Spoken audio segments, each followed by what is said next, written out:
एक आदमी ने एक बहुत ही खूबसूरत लड़की से शादी की। शादी के बाद दोनों की जिंदगी बहुत प्यार से गुजर रही थी।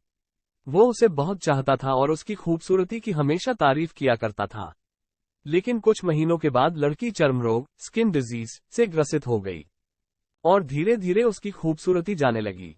खुद को इस तरह देख उसके मन में डर सताने लगा कि यदि वो बदसूरत हो गई तो उसका पति उससे नफरत करने लगेगा और वो उसकी नफरत बर्दाश्त नहीं कर पाएगी।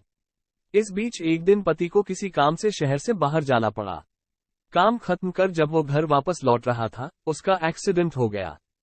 एक्सीडेंट में उसने अपनी दोनों आंखें खो दी, लेकिन इसके बावजूद भी उन दोनों की जिंदगी सामान्य तरीके से आगे बढ़ती रही।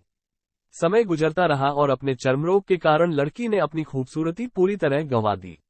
वो बदसूरत हो गई, लेकिन अंधे पति को इस बारे में कुछ भी पता नहीं था।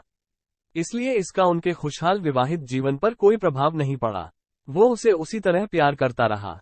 एक दिन उस लड़की की मौत हो गई। पति अब अकेला हो गया था। वो बहुत दुखी था।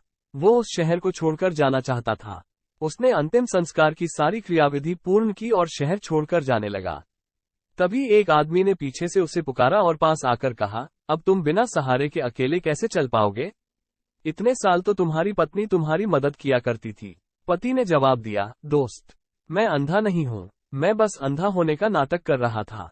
क्योंकि यदि मेरी पत्नी को पता चल जाता कि मैं उसकी बदसूरती देख सकता हूँ, तो यह उसे उसके रोग से ज्यादा दर्द देता।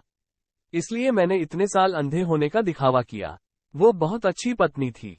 मैं बस उसे खुश रखना चाहता था।